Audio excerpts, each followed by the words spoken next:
4, lines in the plane. Definition of slope.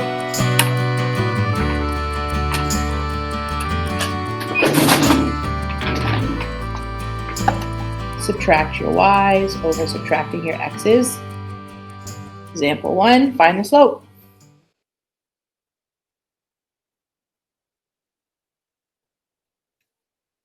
I am going to subtract my y's.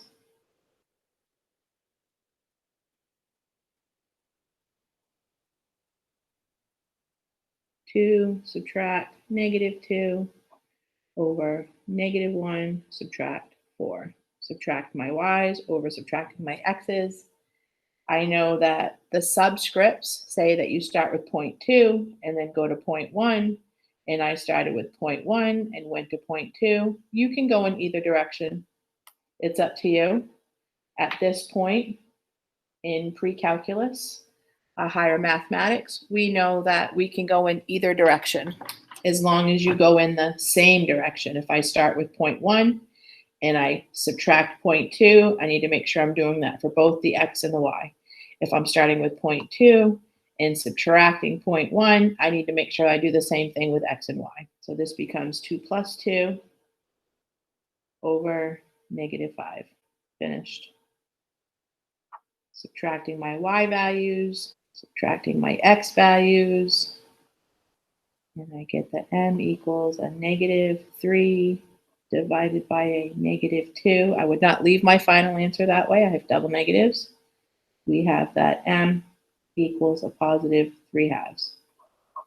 We have the point slope equation, one of the ones that we use all the time. Point slope.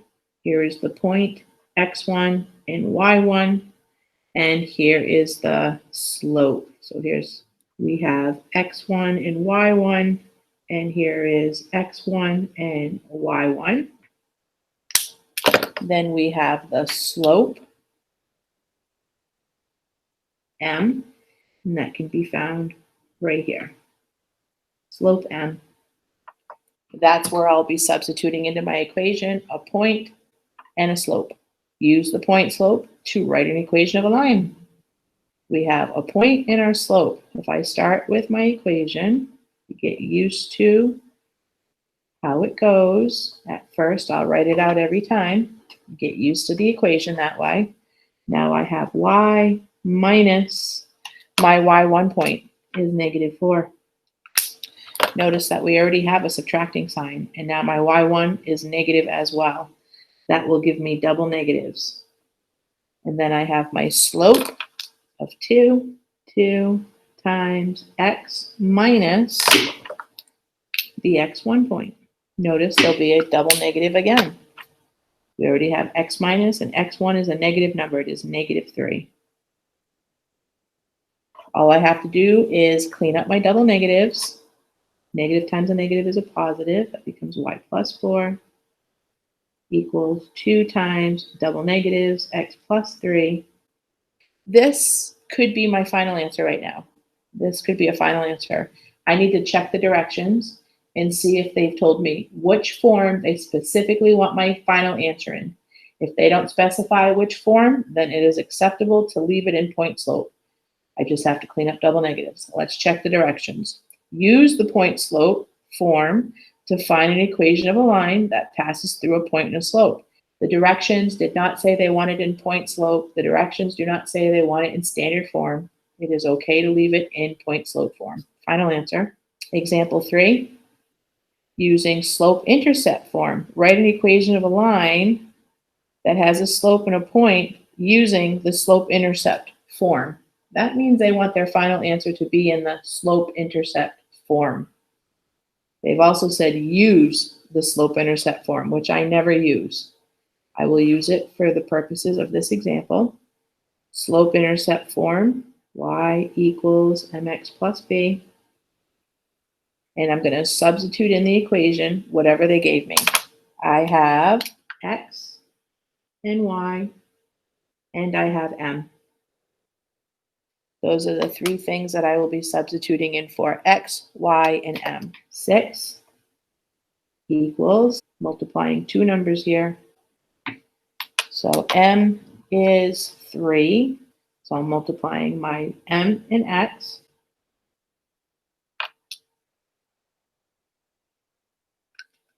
And I still have plus b. I need to write an equation of a line in the form of y equals mx plus b.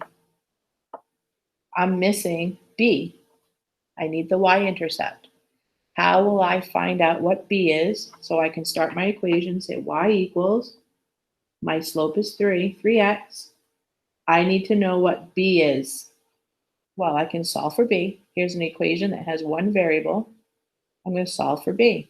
The first thing I need to do is simplify. 3 times -1 is -3. And then solve for b. Undo subtracting with addition. And we see that b equals 9. If I have m and I have b, I can write an equation of a line. B is 9, so I would put plus 9. Final answer. It is in slope-intercept form. Definition of slope-intercept form of an equation of a line. The slope-intercept form of an equation of a line with slope m and y-intercept 0b is y equals mx plus b. Here's standard form. And we can see here that when we solve for y, we shift the x term to the other side. The opposite of positive ax is a negative ax. Then we finish dividing by b to get y by itself. And we see here that the slope will always be negative a over b, and the y-intercept will always be negative c over b. This is very important. Here are all of the equations of lines that we use. General form, ax plus by plus c equals 0. The slope-intercept form, the point slope, and then we have our vertical and horizontal line. This is a place that you are going to want to go to often if you don't know the equation of your lines. All right. Example 4 says use a graphing utility. Yay! All right, graphing utility. The first thing that we need to do is, because we are graphing linear functions, we've been working on regressions, we need to go in and we need to shut the stat plot off. So second stat plot, it says it's on. I'm going to hit enter to go into that screen, and then I'm just going to arrow over to off, enter, and now it will be shut off. I can check that by going back and seeing that it is off. Quit. All right. I'm going to go into my y equals, make sure there's nothing in there, clear. I am going to go, and now I'm ready to begin this problem. Example 4, use a graphing utility. It says 2x plus 3y equals 6. How do I graph standard form? All I have to enter equations is y equals. I have that to enter data. We've learned that in stats, we have a list to be able to enter data, but I don't have any points here. I suppose I could make some points and put them in. How am I going to graph? Y equals. That's where we need to graph. Do I have an equation that says y equals? No. We're going to do the same thing that we saw under the definition. They started with standard form, and they went and got y by itself. So it says y equals, and that would match what my calculator says for y equals. All right, I need to shift everything away from y. I have x and y together on the same side. I need to shift the x term to the right, so that's minus 2x, and I have 3y equals, I'm going to put it into slope-intercept form. My x comes first and then the number. So I'm going to put my x first, negative 2x, and then I have a positive 6. Do I have the y term completely by itself? No, I need to undo multiplication, divide all my terms by 3, and we get y equals negative 2/3 x plus Does 6 divide 3 work out evenly?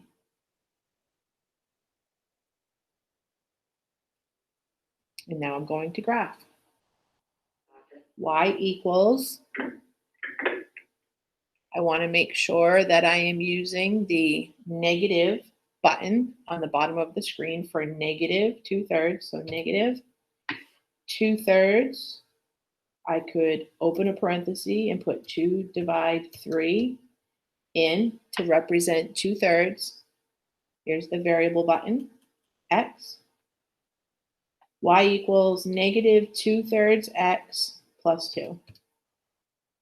And then graph. Your window is probably messed up. You could go to zoom, and the standard zoom is a 10 by 10 graph. So if I do the standard zoom on number 6, that'll bring you into 10 on each of your axes, 10 positive, 10 negative. Didn't really need a graphing calculator for this.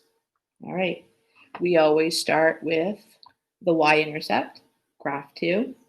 Here's the y-intercept. And from the y-intercept, I'm going to rise and run. I'm going to keep the negative with the 2. Rise, negative 2. You can keep it with the 2 or the 3, just not both of them. That would be a double negative.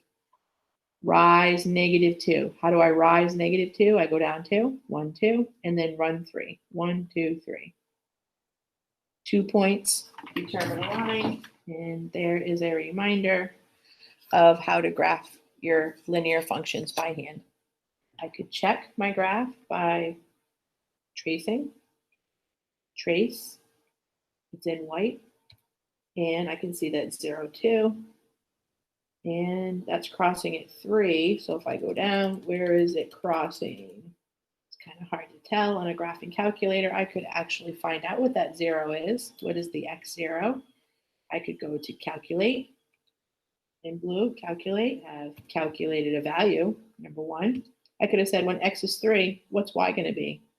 When x is 3, we see that y is 0. So there's a few different ways to check your work on a graphing calculator. Parallel and perpendicular lines. Parallel lines, their slopes are equal. They have the same slope. Perpendicular lines have to be opposite reciprocals.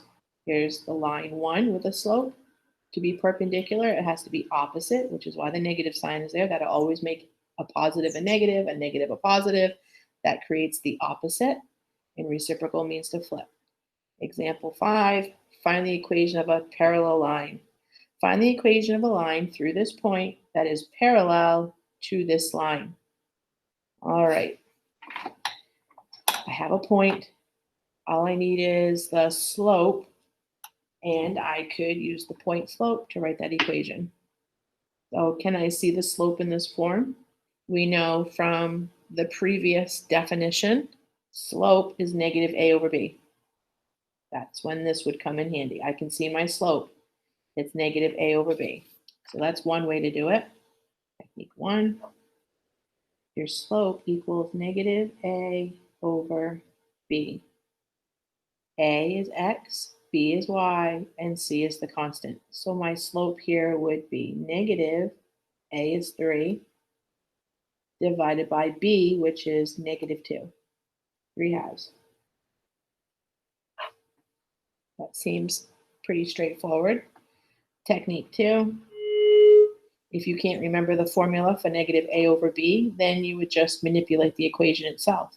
If you're taking a test, and you're like, I don't remember what the variables were. Is it b over a over b? You could just solve the equation in slope-intercept form. I'm going to shift the x to the other side. Negative 3x and a positive 1. Divide by negative 2 to all of the terms. Get y by itself. Negative divided by a negative is positive 3/2 x. And a positive divided by a negative is negative 1/2. Now you can see your slope is also 3/2. So it really depends on your learning style.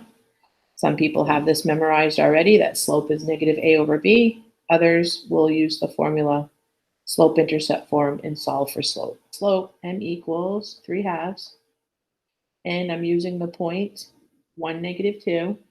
It just says to write a line that is parallel. Does it say which form I need to have the equation in? No. I'm going to use point slope, y minus, my y is -2. My slope is 3/2 times x minus, my x1 is +1. The only thing that I really need to do here is to clean up my double sign. There's a form of the equation. Example 6, find the equation of a perpendicular line. An equation that goes through the point 2, -3 and is perpendicular to this line. Support the results with a grapher.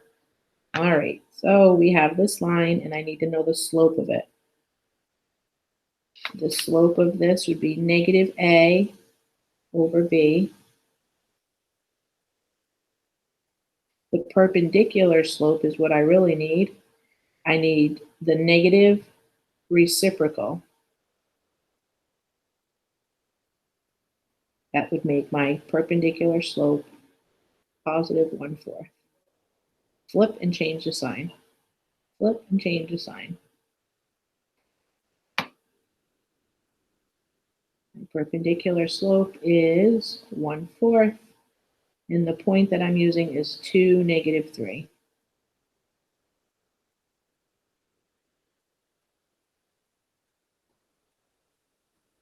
Y minus a negative. Y minus -3 becomes y plus 3 equals my slope times x minus 2. All right, here is an equation of a perpendicular line, and it wants me to support that it is with a graph.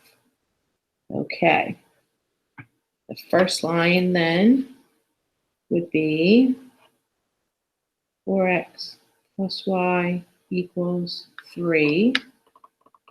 And I'm going to change this into slope-intercept. Y equals -4x plus 3. Shift the positive 4x to the right, and we get -4x. I'm going to graph this line and the line that's perpendicular to it.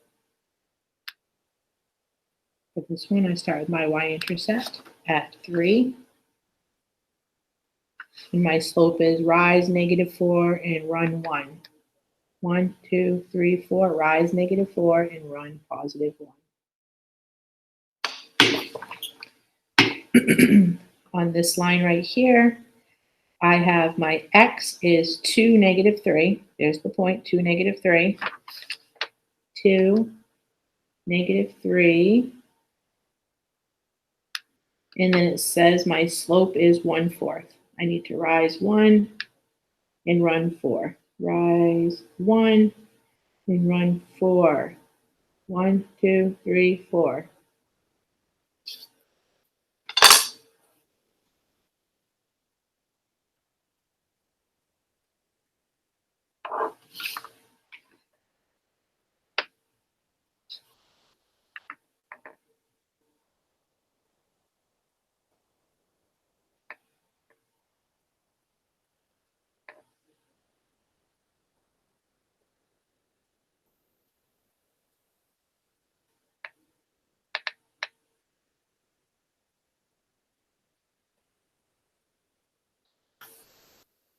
I look at my lines, and I can see that there is a 90-degree angle.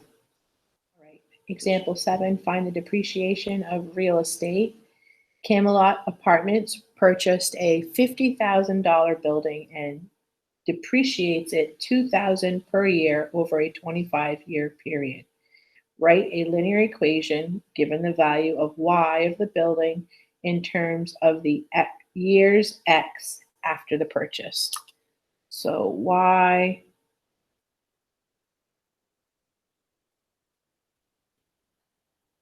value y of the building, and in terms of the years x. All right. We have y equals mx plus b. We know that the slope is about changing. Do we hear anything in this word problem that shows us that something is changing, that it's constantly changing the same, making it a linear function? Camelot Apartments purchased a $50,000 building and it depreciates $2,000 per year. Per year. So year one, it would be 2,000. Year two, it would be 4,000. That's the rate of change. That is our slope. We could say m equals 2,000. All we need is b, and we could write that equation.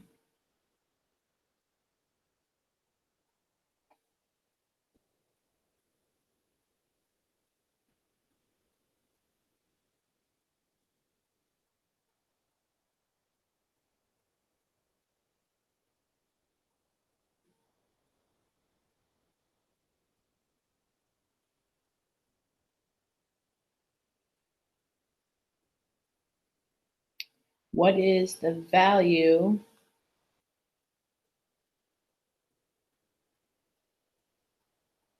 of the building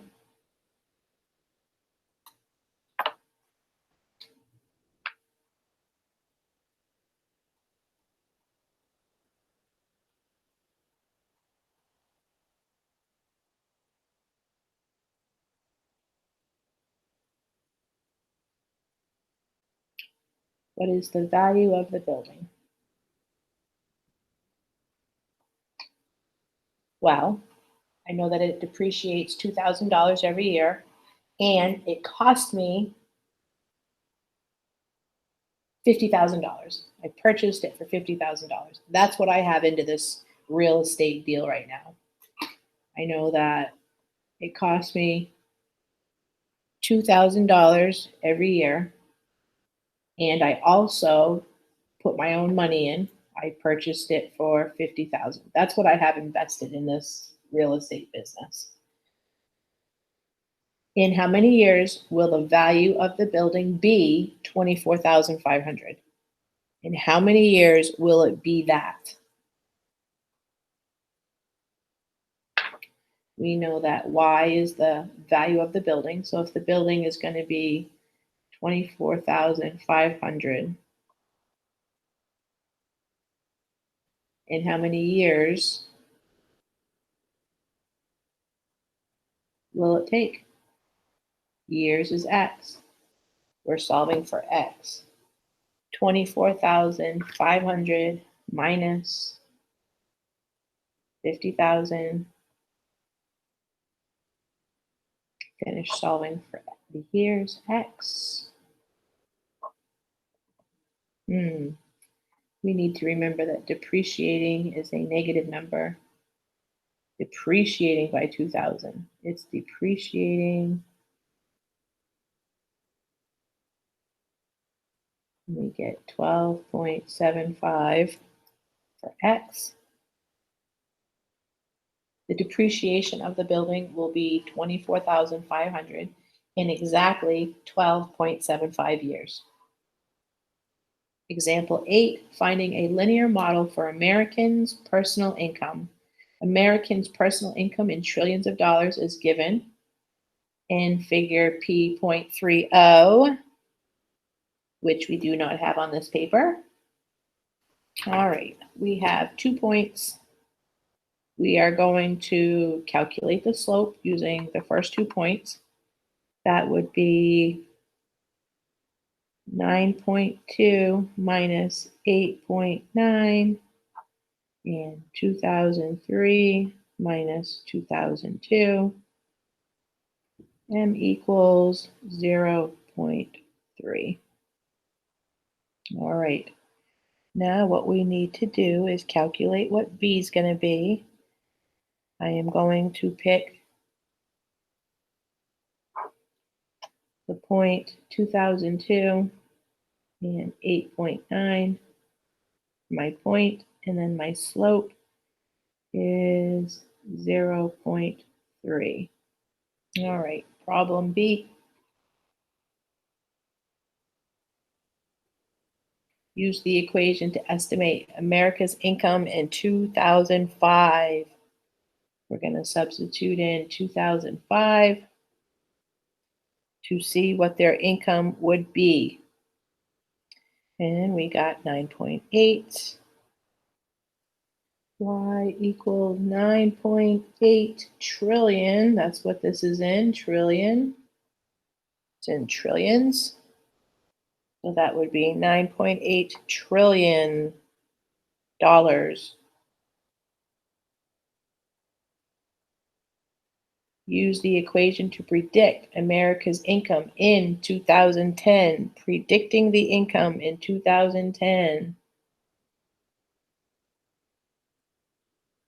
We have y equals 0.3 times 2010. And we get y equals 11.3